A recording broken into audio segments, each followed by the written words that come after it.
Jangan bergerak! Letakkan senjata. Mana Nasution?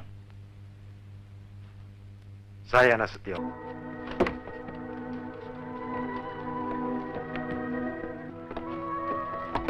Itu tadi cuplikan daripada film G30 SPKI. Sekarang kita akan membahas salah satu korban daripada 7 jenderal, yaitu Kapten CJI Prie Tendean.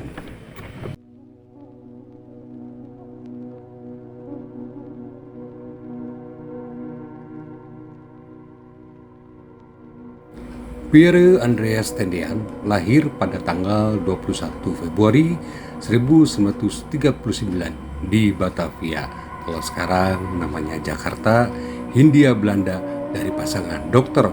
A.L. Tendean, seorang dokter keturunan Minahasa, dan Cornet M.E. Pierre, seorang wanita Indonesia yang berdarah Prancis. Beliau merupakan anak kedua dari 3 bersaudara, yaitu kakak dan adik bungsunya bernama Mitse Fare dan Rosdiawati. Beliau bersekolah di Magelang dan melanjutkan SMP dan SMA di Semarang, tempat ayahnya bekerja.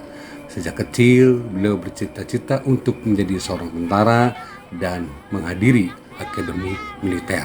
Tetapi orang tuanya ingin ia menjadi seorang dokter atau insinyur seperti ayahnya.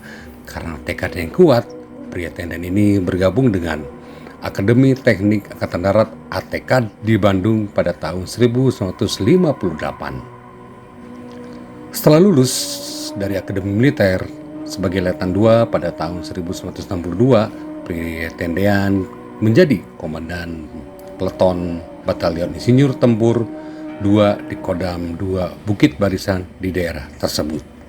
Setahun kemudian beliau bersekolah di Sekolah Intelijen Bogor.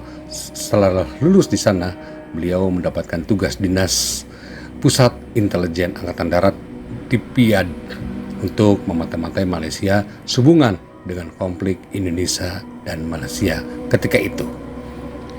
Pria Tendean akhirnya ditugaskan untuk memimpin sekelompok relawan beberapa daerah untuk menyusup ke Malaysia.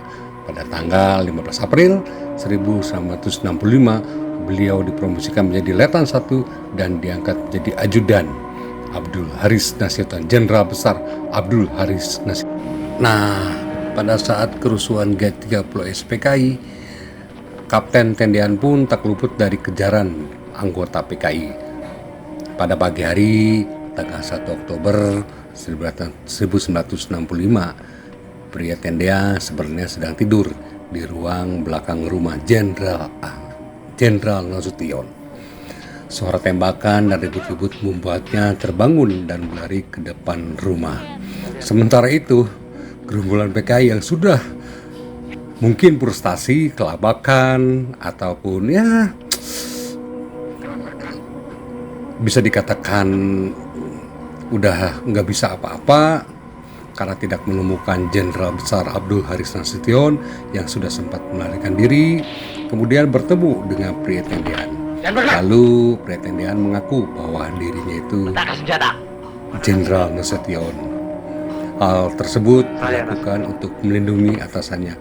Mungkin karena PKI-nya waktu itu dia nggak apa mana Nasution, mana bukan.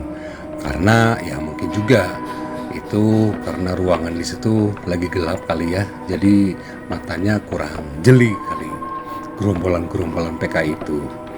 Barulah pada tanggal 4 Oktober 1965 jenazah pria Tendean ditemukan di lubang buaya bersama 6 para jenderal. Kapten CJI TNI Anumerta Prie Andreas Tendean dianugerahi gelar pahlawan revolusi berdasarkan SK Presiden RI nomor 111/Koti tahun 1965 pada tanggal 5 Oktober 1965. Nah, itulah riwayat singkat tentang Kapten Prie Andreas Tendean. Mohon maaf ya kalau misalnya ada kata-kata kalimat yang salah.